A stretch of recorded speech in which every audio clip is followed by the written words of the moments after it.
As Ileana stated, I'm Cassie, and I am the outpatient therapist coordinator at our Gilmore location. And I'm really looking forward to discussing the common misconceptions of mental health disorders today. So, what is mental health? So I often find that mental health and mental illness are words that are often used interchangeably. But what if I told you that mental health and mental illness are in fact two different things? And it's possible to have poor mental health or wellness and not be mentally ill. In fact, according to the CDC, although the terms are often used interchangeably, poor mental health and mental illness are not the same thing. A person can experience poor mental health and not be diagnosed with a mental illness. Likewise, a person diagnosed with mental illness can experience periods of physical, mental, and social well-being. So then what is mental health and how is it different than mental illness?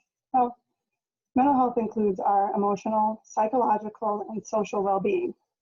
It affects how we think, how we feel, and even how we act. It also influences the way we handle stress and our ability to make healthy choices. I guess what I'm saying is that when we have a lot going on in our environment, at work, at school, or in our families, even our relationships, we tend to find ourselves in a stress overload.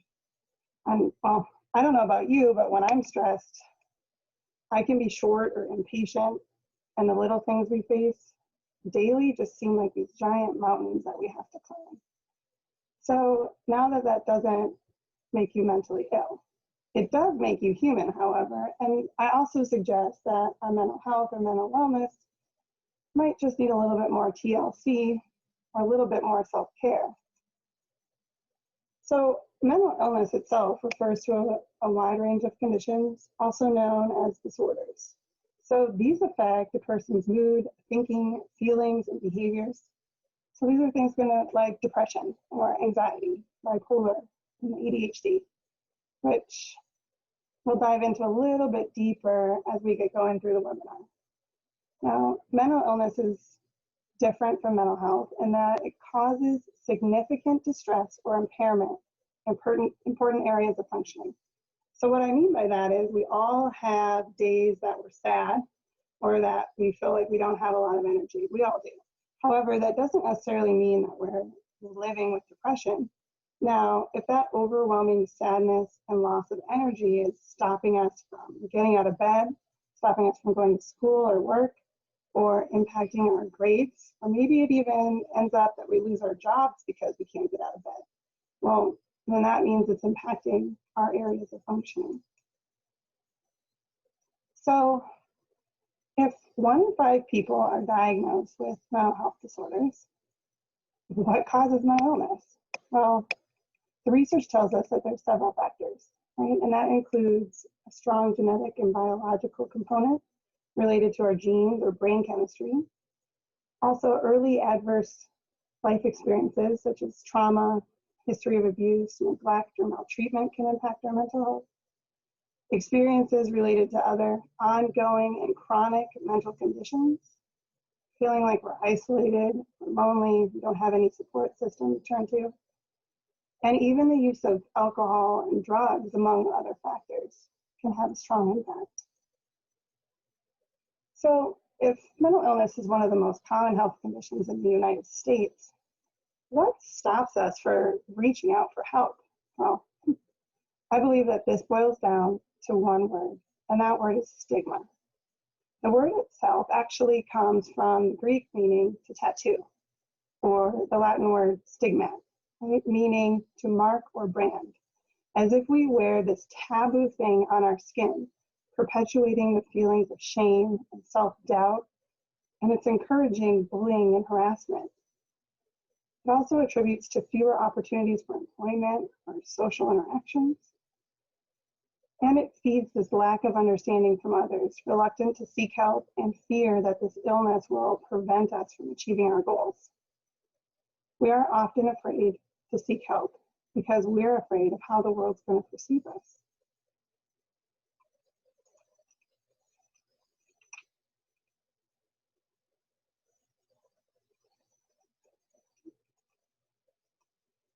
Now that we've taken the time to have a greater understanding of mental health and mental illness, I'd like to get started on this whole common misconceptions of mental health as a whole. And then as we progress, we're going to go a little bit deeper into the different misconceptions related to specific disorders like generalized anxiety disorder, depressive, bipolar, and ADHD. So the first one, we already briefly touched on, and this is that misconception that you are either mentally ill or mentally healthy. This is what we call black and white thinking, and it's one of those things that really feeds stigma and stereotypes, right? Because humanity, it isn't black and white. We're not textbooks, we're not newspapers, right? We are multifaceted with all kinds of different shades in between. It's really a spectrum, and so is our mental well-being. It's made up of our biological and environmental factors, our individual experiences, our upbringing, and can range from mild to severe. Secondly, there's this misconception that people with mental illness are more likely to be violent. However, according to the American Psychological Association, in a study of crimes committed by people with serious mental illness, only 7.5% were directly related to symptoms of mental illness. And that 7.5% that it was directly related to, the research showed also that 2/3 of them, of those offenders, had committed crimes directly related to poverty, unemployment, homelessness, and substance abuse. And finally, the thing is that mental illness is more likely to be something that we internalize than something we want to broadcast for others to see. So before we get to the third one, the misconception that we can't maintain a job or relationship, let's quickly take a poll and find out what industry has the highest rates of depression.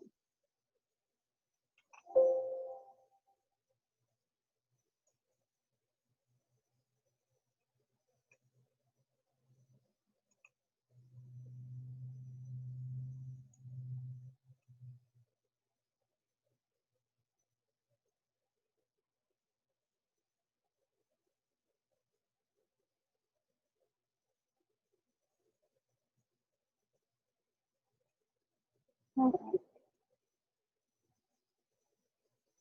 right. Pretty close. Wow, actually very impressed. So on the list that we were given, real estate is in fact the highest.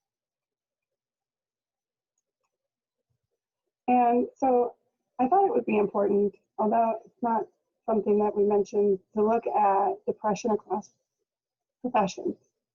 And it affects a wide array of different industries, right? But how come? So looking at the depression by professions, the misconception that someone with mental illness can't hold a job or maintain a relationship, it's just simply not true. In fact, some jobs, especially those that require frequent or difficult interactions with the public or clients and have very low levels of physical activity, have increased rates of depression than jobs that have more physical activity.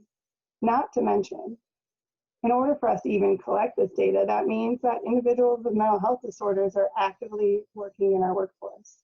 So just going back and looking, we can see that the number one, transportation, not a lot of physical movement, not a lot of getting to move around, right?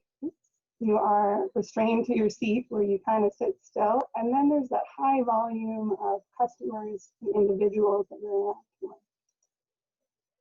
And now, if more than 50% of Americans are diagnosed with a mental health disorder, that means that half of us, so 5 out of 10, 50 out of 100, 100 out of 200 people don't have the ability to maintain a job or a stable relationship. Now, looking around us, those numbers just, they don't add up. Next is that people just aren't trying hard enough to fix it. As I mentioned earlier, humanity is multifaceted. There isn't just one stop, one quick fix, because mental illness has so many varying factors. Not to mention, those with mental illness are facing so many barriers by simply just getting up and getting out of bed every day. I would argue that they're trying harder than somebody without mental illness who isn't dealing with those barriers. The next one that I hear all the time is that they're just looking for attention. I would really like to change that language to that they're looking for help and just don't have the right tools in that moment to ask for help. I mean, would you say that someone who self-harms or gets so frustrated that they start throwing and breaking things as well? I would argue that if they are intentionally harming themselves, or if they have zero ability to maintain their impulses the second that an emotion arises, probably not well. So this brings us to the next misconception. No, you can't just tell somebody's mentally ill. As I mentioned earlier, those with mental illness are far more likely to internalize it than broadcast it for everyone else to see. And if 1 in 5 Americans experience mental illness in a given year, that means that roughly 20% of the people we encounter are struggling with mental illness. 20%. So the next time you're in a room of 5 or more people, I want you just to kind of take a look around and pick which one. We don't have that kind of superpower to just know. It's something that we tend to hold inside. So that being said, mental illness is not forever. It does not define who you are. And it's not some cloak or marking that we bear in the shadows. It doesn't make us mentally weak, and it might even make you mentally stronger because of it. Because of that day-to-day mountains you have to climb just to manage and push forward. And finally, it's simply not true that only certain people get mental illness. It doesn't discriminate, doesn't care about what age you are, gender, race, economic status, where you live, or what you believe in. Now, before that we go into the specific diagnosis, does anybody have any questions they'd like to ask?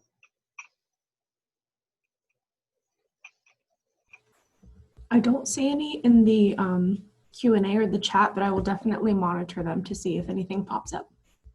Okay, thank you. All right. So that brings us into specific diagnosis and misconceptions.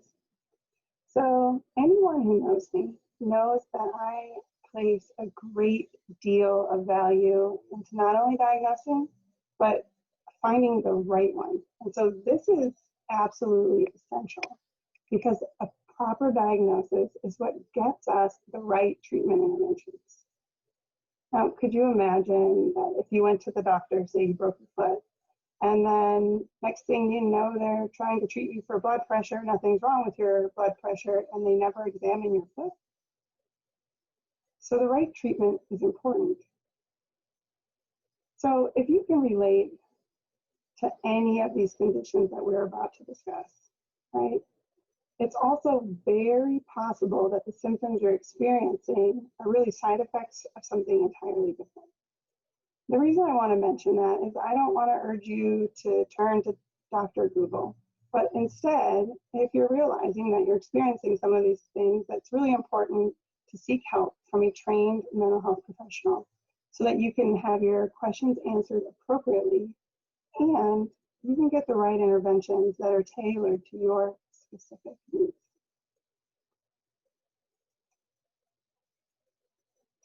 All right, first one, generalized anxiety disorder. So this one is characterized by the presence of anxiety and worry about a variety of topics. Events or activities that last for at least 6 months. So when I say that you are experiencing anxiety, I am talking about an excessive worry. And this is the kind of worry that occurs even when there's no specific threat present or in a manner that is disproportionate to the actual risk or threat. And not only is the worry excessive, it's very difficult to control, easily shifting from topic to topic.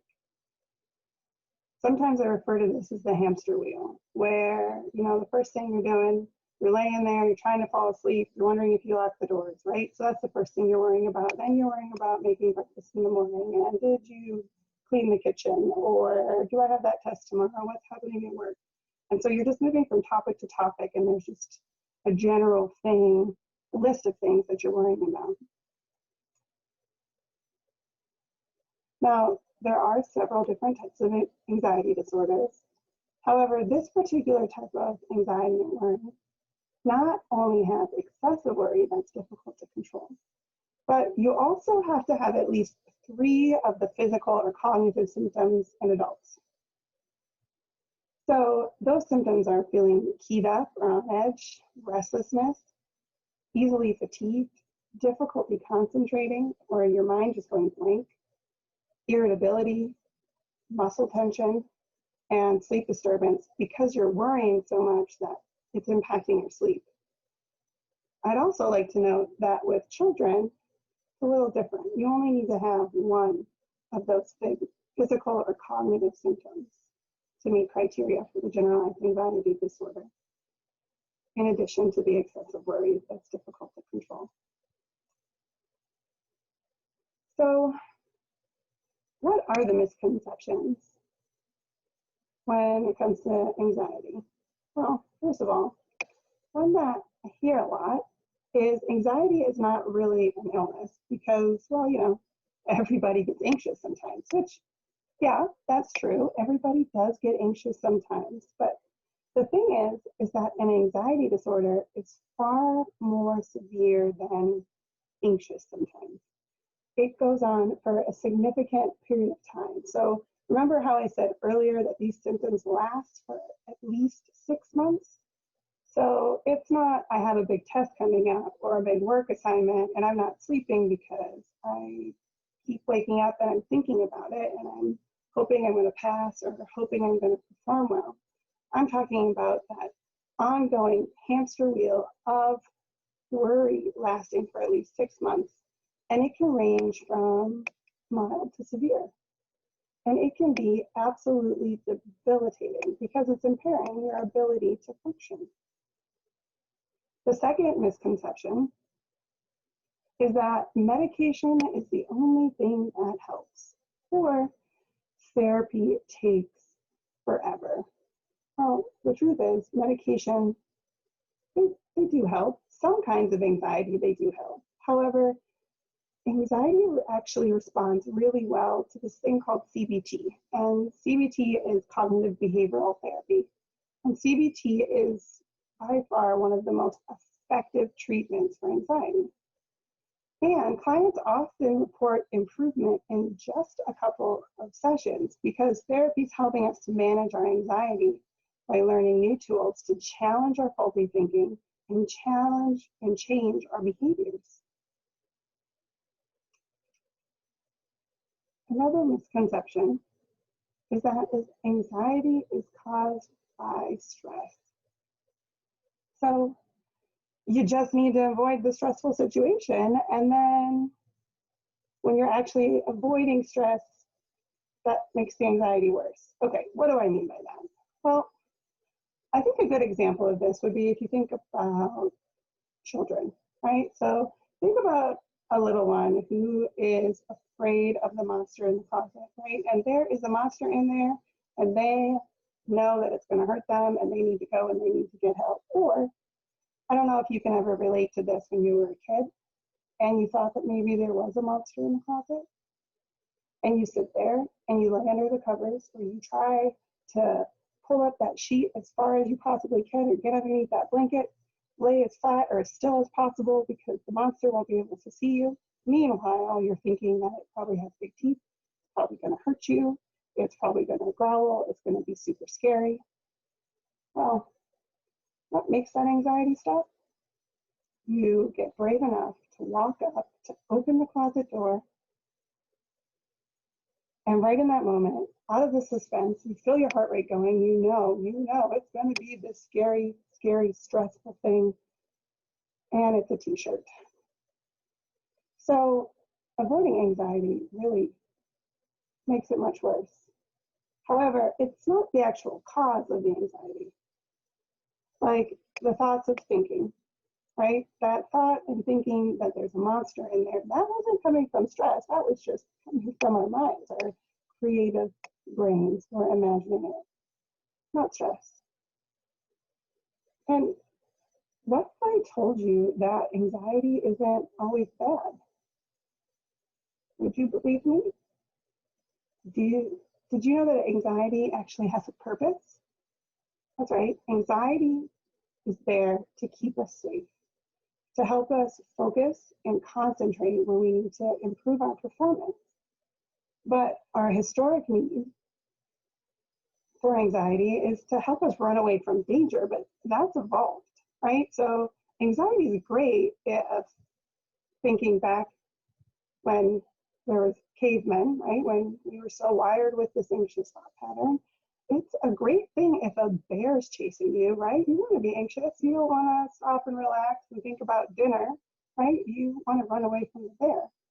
And it's not so great when you're worrying about your next exam or email or work meeting, right?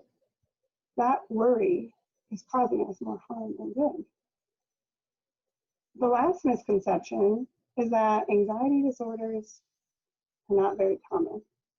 Well, according to the Anxiety and Depression Association of America, anxiety disorders are the most common mental illness in the US, affecting 40 million adults in the United States, ages 18 and older. So that's 18.1% of the population every year. 18.1% of the population is dealing with anxiety. Sounds pretty common to me.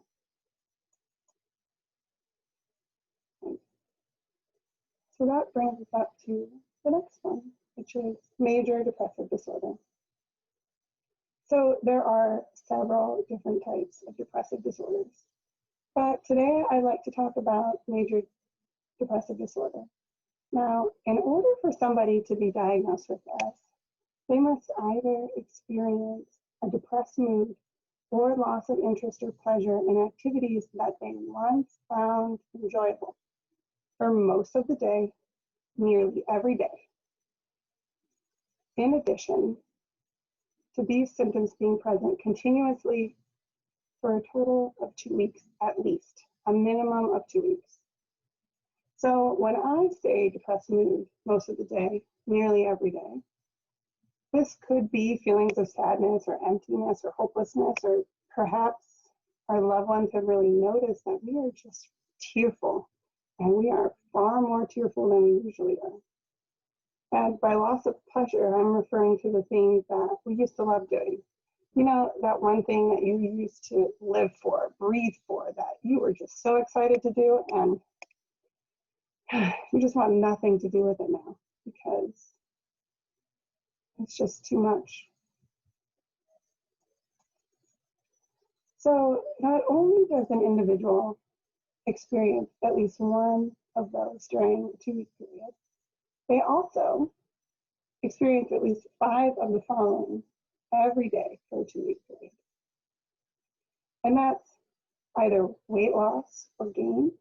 And I'm talking about weight loss or gain without trying to diet or gain weight, or else you have this decrease or increase in appetite. So I don't know about you, but you may notice that. So when I get stressed, I just want to eat, right? My appetite goes up, it's increasing. And so that's a big component of depression, right? Is that we are trying to almost hibernate. We're trying to find ourselves to get more energy. And when we do that is when our appetite starts to be impacted. Then there's the sleep disturbance. This could be that really restless, unsatisfying sleep, even when you are so exhausted. Or maybe you're just sleeping all the time. The next one is motor agitation.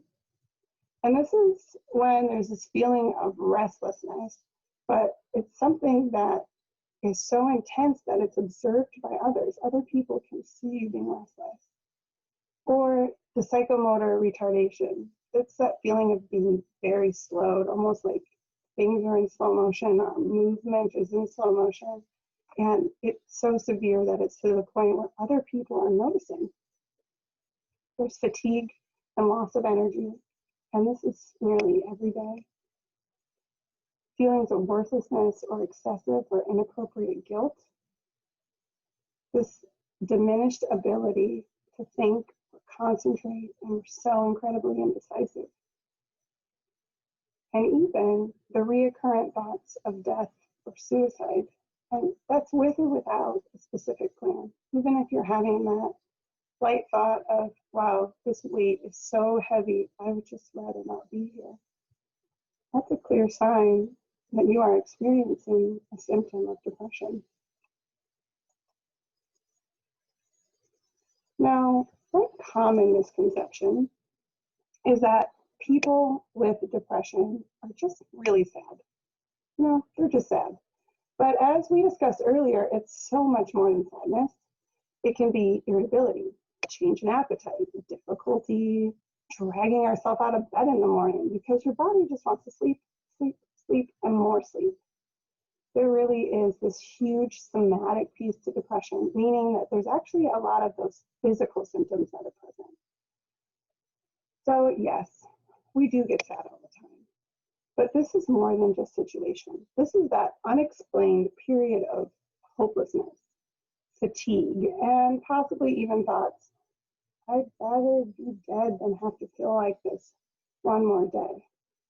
This is where the symptoms are so severe and that lack of motivation is so severe and that fatigue is so severe that getting out of bed, getting dressed, and brushing your teeth is like moving a mountain.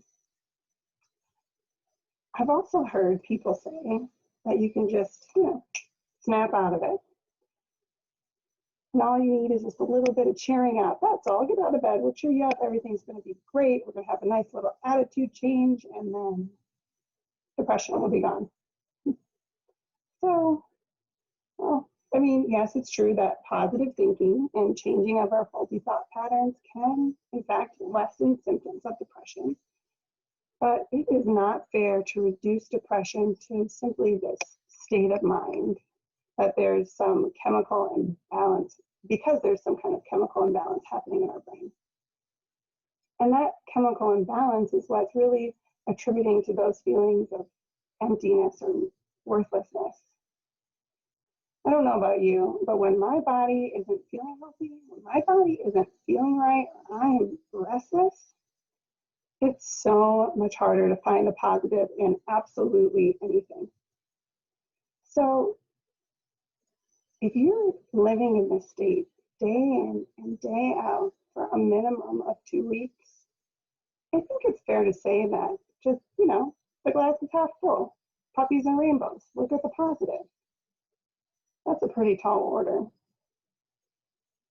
Now, I've also heard the misconception that it's really obvious when someone's depressed, right? Or people will say things like, oh, they went out last night, or, they had no problem doing X, Y, and Z yesterday, so there's no way, there's just no way they're depressed. Well, depressed mood is most of the day, for nearly every day for 2 weeks, right? Keyword, most of the day, which means it is possible that they had an hour where they were feeling okay, where it wasn't this giant mountain. And we also might have periods of time where the depression just isn't present. It isn't debilitating. It isn't stopping us from doing things. And so if somebody isn't in that, what we call a depressive episode that lasts for 2 weeks at a time, and they're out fluttering and doing things and enjoying a good quality of life, and then all of a sudden it hits, that doesn't discount that depressive episode that's occurring. Depression isn't one size fits all, or something that only affects women, which I've also heard. In our culture, it's sometimes thought that if a man's talking about his feelings or asking for help, it's a sign of weakness. Now, that's really a big part of the stigma I was talking about earlier. Did you know that the men are 4 times more likely to die by suicide than women? 4 times more likely to die by suicide than women. Those numbers are absolutely staggering. And they contradict that stereotype that men don't get depressed. There's actually several different types of depression, right? Whether it's seasonal affective disorder or postpartum, bereavement, maybe even dysthymia, where it's lasting for long, long periods of time, just name a few. And the way that one person experiences these symptoms can be completely different than someone else. Similar to anxiety, medication just doesn't fix it. It doesn't change your personality. I hear that a lot, where I don't want to take medication because then I won't really be my true authentic self, and I want to be able to live my best life, right? Well, for some, medication does show improvement, right? Especially if there is a big part of the cause is the brain chemistry, right? Medication is a wonderful treatment intervention, but most would actually benefit from therapy to address those thought patterns and learn different skills to promote healthy lifestyle and the healthy lifestyle changes that they need so that they can dig deep enough to pull themselves out of that depressive episode. Next is bipolar disorder. Okay, we've all heard of this one, right? And this is possibly one of the most misrepresented mental health conditions by the general masses. So let's dive right in, right? So today we're going to talk about bipolar 1, right? And so there are several different types of bipolar, but this seems to be, this one kind of covers everything. Goes a little bit more in depth. And so now, in order to meet criteria for bipolar, you have to have at least one full-blown manic episode in a lifetime. So that means that there is at least one solid week where there's this distinct period of what they call abnormally and persistently elevated, expansive, or irritable mood, and abnormally and persistently increased activity or energy present for most of the day, nearly every day. Or these symptoms result in getting hospitalization, right? Because they're causing so much impairment. Well, okay, what does that all mean? Because those words just all kind of run together. Well, what it means is that there is a minimum of 7 days where there is this noticeable mood disturbance and increased activity. And I'm not talking about like I'm bouncing off the walls, giddy, I'm in like this super angry mood. Meanwhile, I think I'm gonna go clean the kitchen and get a whole bunch of stuff done in the house, right? I'm talking about something that's far more severe than having enough energy to do some tasks that you had to put off for weeks. So first we're going to talk about manic episode, right? Because you just said you got to have this thing for 7 days, right? And so a manic episode not only has this mood disturbance and increased activity, but it also has 3 or more of the following, right? And these are mood changes. If the mood change is only irritability, then you're required to have 4. And I'm going to go a little bit more in depth with these, so just kind of glazing over them, right? Grandiosity, inflated self-esteem, decreased need for sleep, pressured speech, flight of ideas, increased distractibility, excessive involvement in activities of high potential or painful consequences, hospitalizations due to significant degree of symptoms. Now, let's take a closer look at what all of that really means. So when I say inflated self-esteem or grandiosity, right, it's not that someone's like really full of themselves today, right? It's not like I feel like I did a great job and I'm, feeling myself and having a wonderful time. I'm talking about this, I'm on top of the world where I might even think that I have superpowers or that I've been touched by the heavens themselves, where I may have this thought pattern of this inflated version of myself that's so extreme that I might even think I am the superhero. I can do anything, right? When I talk about the decreased need for sleep, I'm talking about you feeling rested, maybe 3 hours of sleep, right? Maybe 3 hours of sleep, and I feel like I could just run a marathon. I feel so great. Or maybe I haven't slept in days, maybe even weeks, and I feel great. I feel fantastic. I don't even need a nap, right? I have so much energy. The other is pressured speech, or being more talkative, okay? So this isn't that chatty little, oh my gosh, it was such a good day, right? When I'm talking about being more talkative, I'm talking about this like really, really quick possible moving from one topic to another where all the words almost seem to run together because our speech is so much pressure in order to keep going, okay? Now, along with that is the flight of ideas. So flight of ideas are these racing thoughts that are racing through our head. Like, maybe I should quit my job. I could become an Olympian. I mean, why not? But I've never trained a day in my life, but that's okay because I'm going to go back to the fact that I have this grandiosity and I could do absolutely anything. I could definitely be an Olympian. So, maybe I should go buy a new car now because, since I have such a bright future as an Olympian, right? So these flight of ideas are just coming very rapidly. There's also distractibility, where your attention is too easily drawn to unimportant things that aren't relevant and external stimuli. So if I see it, I love it, I want it, I gotta have it, and maybe I'm even gonna buy it. It doesn't really matter if it's a new car, but I'm gonna be an Olympian, right?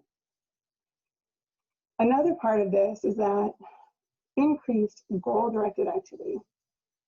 This is when you take that next big step or that really big risk, right? So this could be socially, this could be at school, this could be at work, because you have goals to achieve things.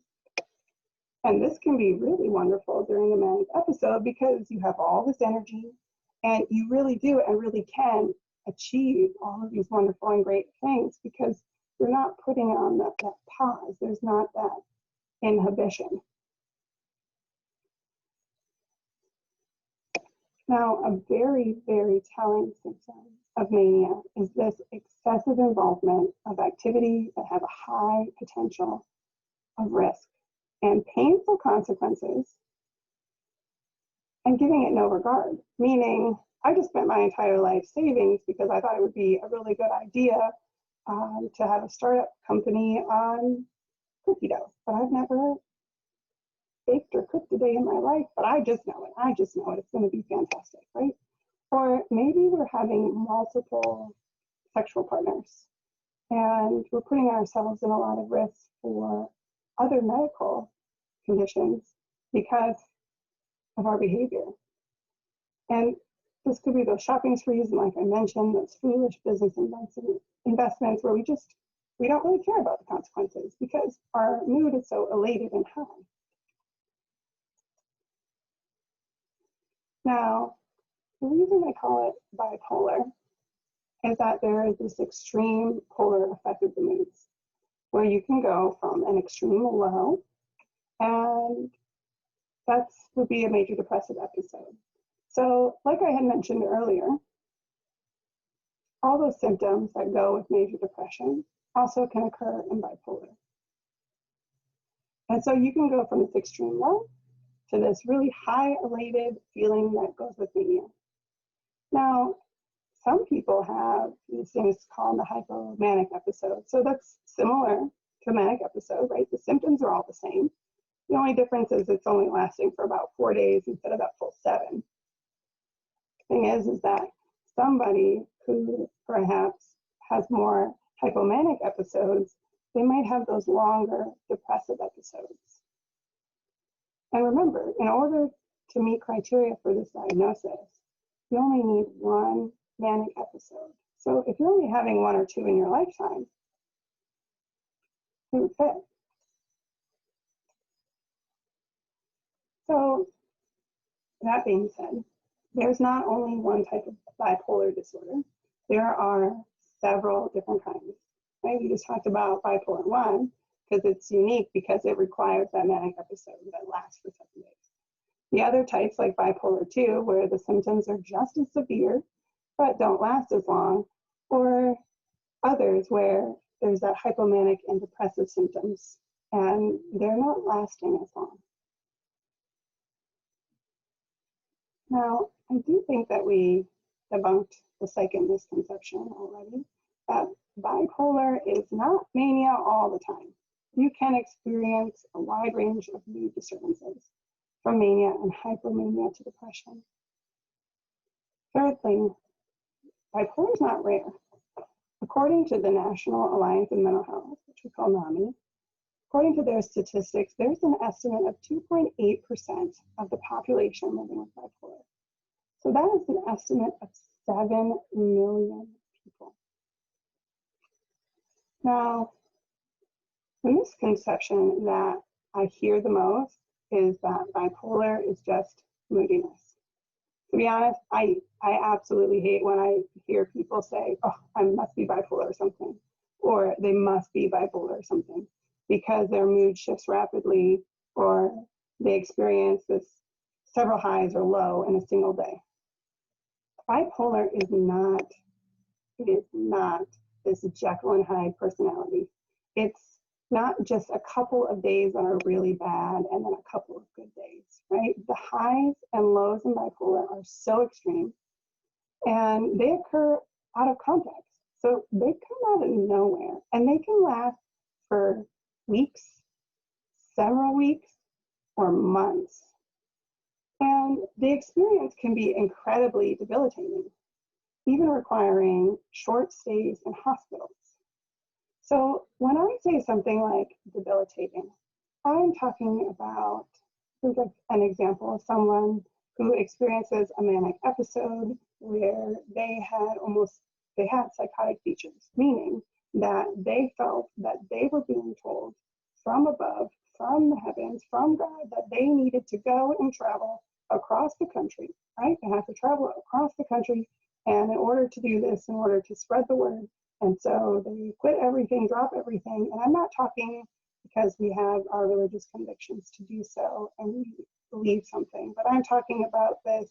On Tuesday, I am a CEO of a company and have no intention of leaving, and I am not currently practicing in a particular belief where I feel convicted that I need to go, right?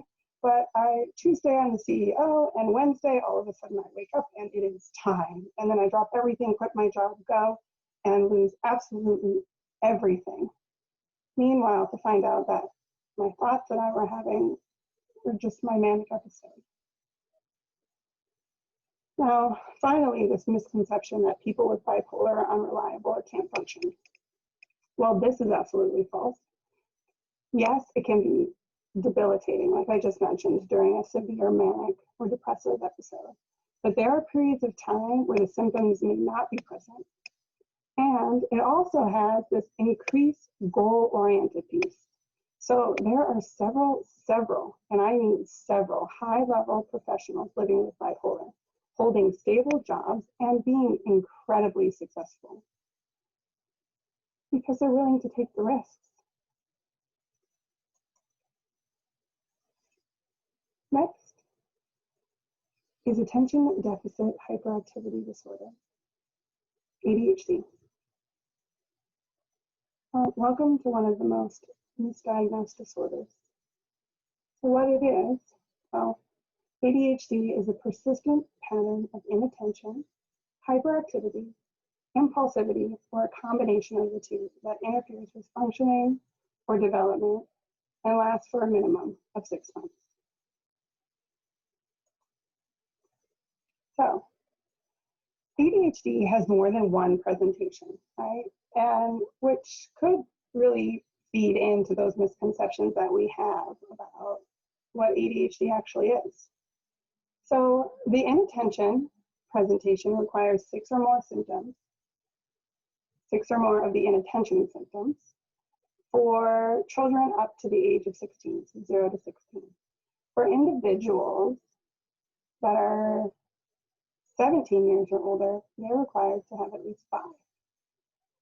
And so this is where often fails to give close attention to detail or makes careless mistakes at school, at work, or maybe even in other activities. Often has trouble holding their attention on tasks or play activities. And often doesn't seem to listen when they're spoken directly to. Often doesn't follow through on instruction, fails to finish schoolwork, fails to do their chores or their duties in their workplace because they either just lose focus or they got really sidetracked. They often have trouble organizing tasks and activities, often avoid, dislike, or even reluctant to do any task that requires mental effort over a long period of time. So things like schoolwork, regular work, reading emails, household tasks, those take a lot. Often loses things necessary for a task or activity, can't find their pencil, can't find their wallet, trying to figure out how the keys made it into the freezer, can't find their paperwork, their cell phone might have just grown legs and walked away. It's often easily distracted and is often forgetful in their daily activities. The next presentation is the hyperactivity and impulsivity presentation, right? And this is the same. From 0 to 16, required to have at least 6 of the hyperactivity and impulsivity criteria, or if you're 17 or older, into adulthood, 5 or more. And so this is often where we fidget with our hands, our feet, we're squirming in our seat. We often get out of our seat in situations where we're supposed to. So this is that kid in the classroom that when you tell them to sit, the next thing you know, they're over playing with the toys in the corner. Or if you have a class hamster, that is the first place they go because it's that stimulus that's external and fun and exciting.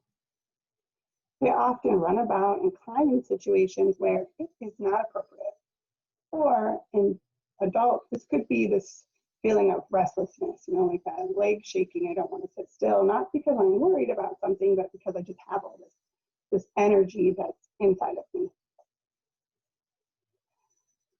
They're often unable to play or take part in leisure activities quietly. They may appear to be sitting there quietly, look how sweet over there, calmly doing their work, but then when you take a closer look, they're actually over there like humming along or singing a song as they go. And they're often on the go or acting as if they're driven by some kind of motor. Also, talking excessively, not in the way of pressured speech before, but where there's just all this excitement about the things and stuff that just keep popping up. And as soon as it pops in, it's coming out. And then they blurt out answers before a question's even completed because, like I said, as soon as that idea comes in, the idea comes out. Often has trouble waiting their turn in line, or in an adult, this could even be driving behind somebody, patiently waiting. If you've ever been on the freeway and you're that person going really slow, right? This could be part of that trouble, waiting your turn, waiting in line. And then often interrupts or intrudes others, where you might just be sitting there talking to somebody and all of a sudden they just blurt in or start talking and they interrupt your conversation, or you're playing a game or doing something and the next thing you know, they're grabbing the game and they're trying to play with it. So There are 3 different presentations, meaning that you could predominantly just be the inattention, where that's all the symptoms, where you're not driven by that motive. Or you could have the ability for that sustained attention, but you are on that impulsive, high energy, moving around and moving from one thing to another. And then there's a combination. And the combination is we got a little bit of both, where you meet criteria for both.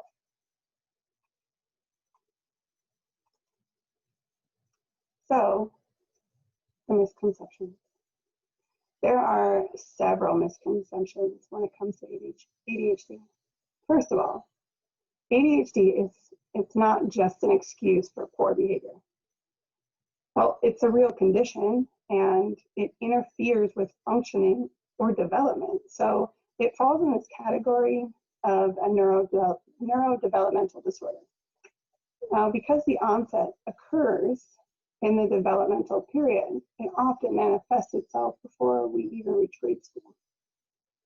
Now, this is because there's not only a difference in how the brain chemicals operate in someone who has ADHD, but ADHD plays an important part in what's called our executive functioning portion of our brain. So this is the part of our brain that helps with planning, organizing, and initiating tasks. Because this is the part of the brain where we operate our working memory, right?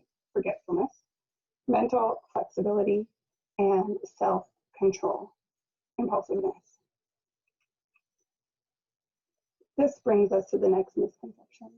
People with ADHD can never focus, or they just need to try harder, or they're just being lazy, and it can just be cured if they would just, simply will themselves to focus. Well, as I mentioned earlier, people living with ADHD are battling brain chemistry and the executive functioning of their brain. The reality is that people with ADHD have the want and the desire and the capability to succeed. It's just a struggle to initiate and complete the task that may seem rather simple to somebody without ADHD. So what I'm saying, and I touched on briefly earlier, is that something like sorting out laundry or sorting through work emails, that requires a lot more sustained mental energy for someone with ADHD, making this quote unquote simple task incredibly daunting. So we avoid, right? I can't tell you how many times I have met parents that tell me that their child is disrespectful or oppositional because they won't do their chores, not realizing that the child is climbing this extra mental hurdle, and it isn't the child being difficult, but instead it's the child having difficulties. I find it particularly important to mention this because this kind of stigma or judgment is what leads to that sense of I'm a failure, lack of self-confidence, or even poor self-esteem, right? All the other kids can do their chores, what's wrong with me? Or mom doesn't have to yell at my sister or brother, but they're always yelling at me. And if mental health is something that we internalize, then we're likely to turn those judgments on ourselves. Next is the belief that kids can outgrow ADHD. And I'm sorry to say that this is not a phase that you can just simply outgrow, right? It's neurodevelopmental. That doesn't mean it's a learning disorder, right? So yes, the symptoms most definitely can affect the way that we learn, but they don't cause difficulty in specific skills like reading, writing, or math. So taking the child out of the classroom and into adulthood isn't going to make the symptoms vanish. Yeah, maybe you don't notice it because they're not being forced to sit still in math class, but they still have jobs to do that they're going to have to sit still. And brain chemistry and functioning doesn't magically cure itself the day you turn 18, right? Just wave a wand, I'm 18 and now it's gone. It doesn't work like that. Now, how many people have heard someone say that it's just poor parenting? Right? Talk about a harmful stigma. not only for the child being labeled as having poor behaviors, but the parent being criticized and judged because their child tends to blurt things out. They seem to say words when they're not supposed to. They struggle to sit in their chair in the classroom because the hamster is far more interesting, or can't seem to stop humming while they're doing their classwork and all the other kids are sitting quietly. And we just mentioned these are actually symptoms of the condition. They're symptoms. They're not some behaviors that are done intentionally, right? They're not trying to do this to be disruptive, and they're not meant to be malice, right? They're just feeling. The final misconception is ADHD is overdiagnosed. Well, what I said earlier is that it is in fact misdiagnosed.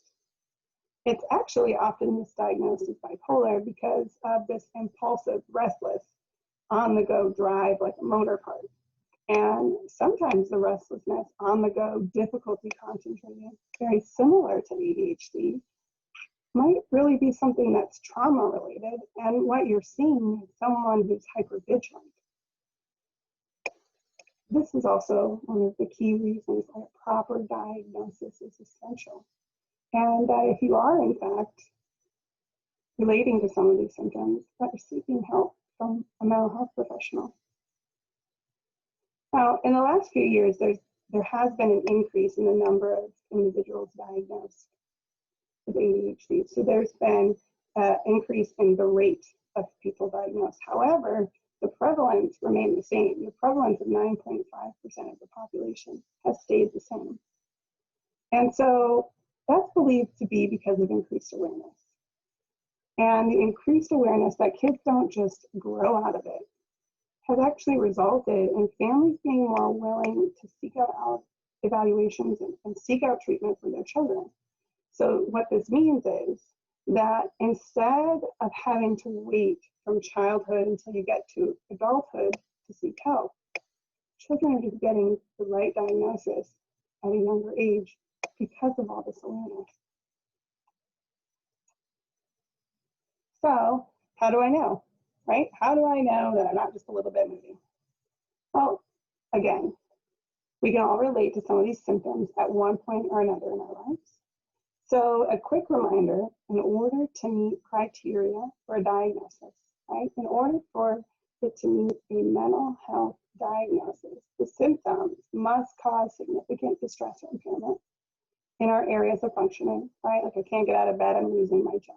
Or I can't get out of bed, I can't go to school, I failed school. And it can't be caused by another medical condition because there's a lot of medical conditions that really do impact our mood, especially things that impact our hormones, right? Hormones have a big impact. And it can't be caused by the effects of a substance, where you're drunk or high or under any other kind of influence or coming off of it. So whether you have or have not had therapy in the past, if you notice that you're crying or tearful or just out of nowhere, or maybe there are things that are making you cry out of nowhere, it's a good sign that you might just be what they call emotionally full and just need to go to therapy to talk some things out. That doesn't necessarily mean that you're mentally ill. It means that we're adjusting and dealing and going through stress, and a little bit of support and navigation in the right direction might be the thing that we need.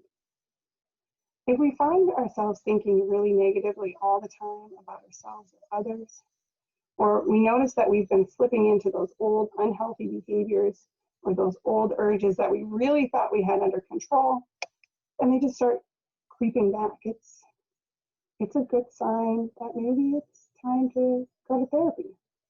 If I feel like my emotions are running me, right? Instead of me running my own emotions, then that might be that little thing that irritates us, right? That we've always been able to handle it. And we can handle it gracefully when an irritating thing pop up.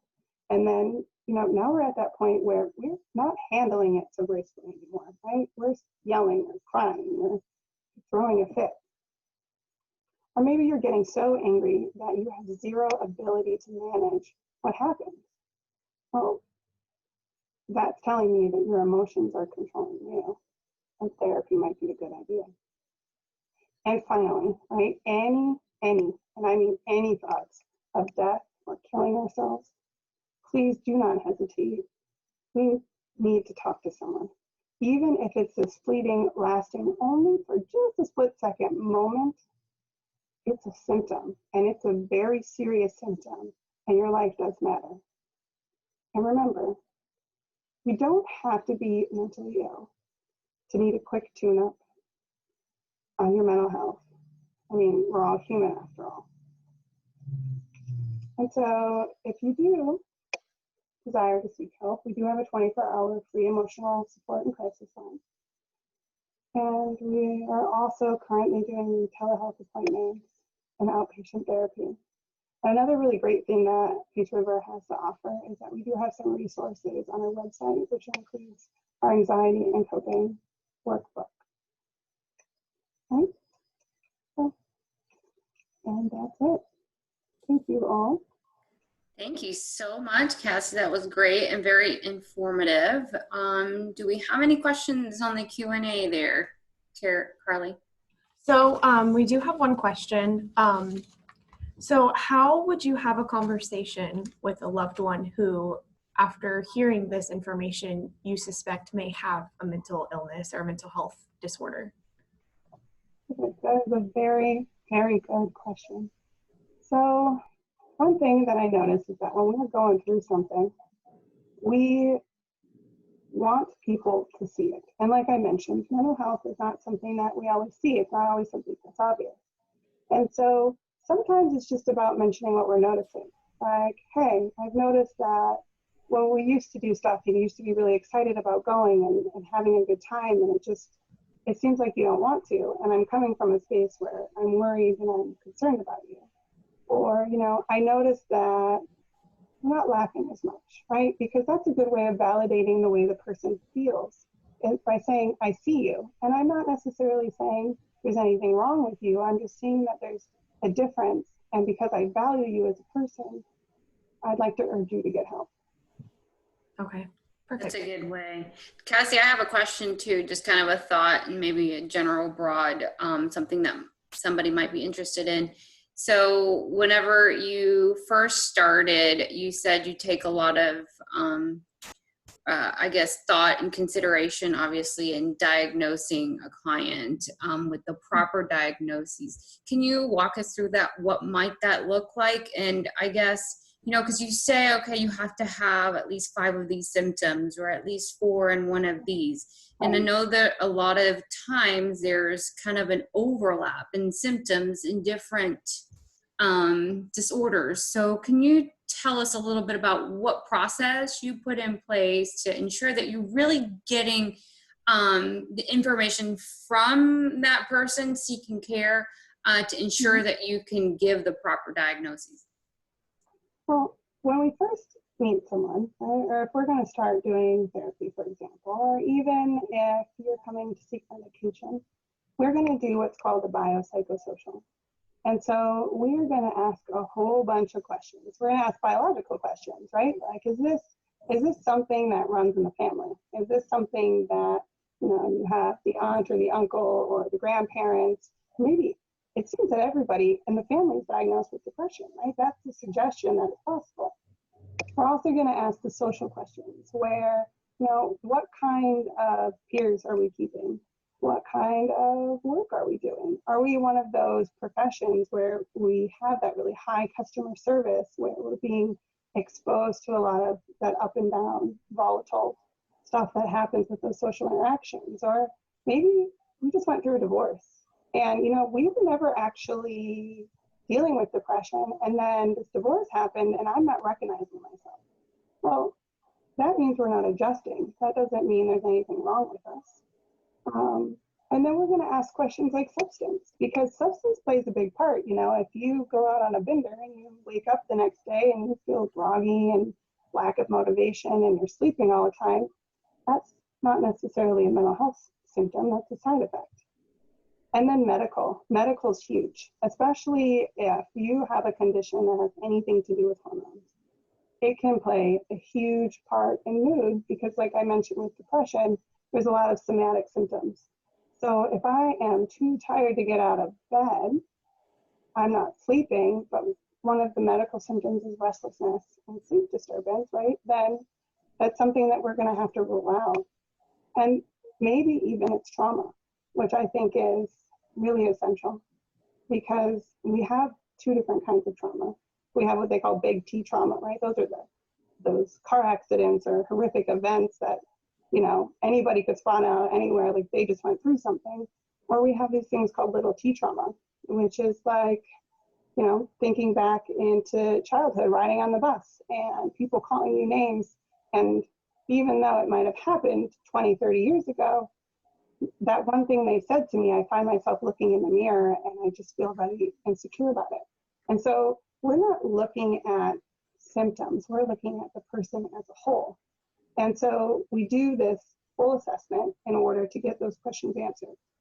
And then we make a treatment plan. And so that's super essential as well, because if someone comes to me, right, and I know that they have trauma, and I know that there's this family stuff, and I know that there's environmental stresses, right?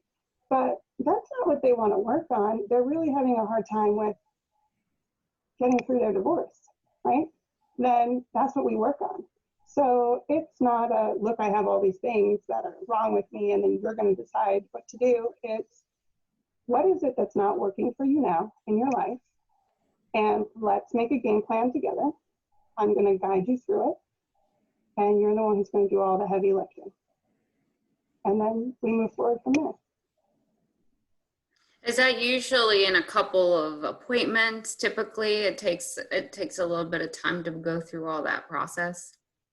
Well, so what we do usually in outpatient is we will first do about a 15-minute quick assessment, right? Just to kind of get you in the right direction. And that's just to kind of filter through what it is you need. At Peace River, we offer multiple services, and we want to make sure that we are tailoring something to fit you, right? Then what we do is we set up the intake, and the intake is that really full in-depth where we ask all those questions, and then we make our treatment plan goal. And so if your treatment plan goal is therapy, that's what you want, then I'm going to tell you the interventions, what I recommend, what I think is going to be great, and then you're going to tell me where you're at and what you want to put into it. And that's really step one. Now, if you're coming just for medication, we're not going to sit there and go through what your plans are, your interventions. We're going to set you up with the doctor, and then you and the doctor are going to make your treatment plans to go specifically with your needs. So it does take a couple of appointments, but you know, if you're trying to work on something that's been impacting you for 20, 30, 40, 50 years, it's not something that you're just going to snap your fingers and it's going to go away. It's a process. Right. Well, thank you so much. Are there any other questions, Carly? Do we have anything else pending? It looks like we are all caught up on questions. Awesome. Well, thank you so much, Cassie. That was great. We're so glad you took the time out of your day, your busy day. I know that you see clients on the regular, so I appreciate you for making sure that we have this information to share out with our community. So with that, you'll receive a survey right after this email or after we end the webinar, and just make sure you provide information regarding what kind of sessions you'd like to hear from us or what you thought about the presentation today. So thank you so much again, Cassie, and thank you so much for our attendees for participating. We'll see you next time. Thank you. Bye. Bye.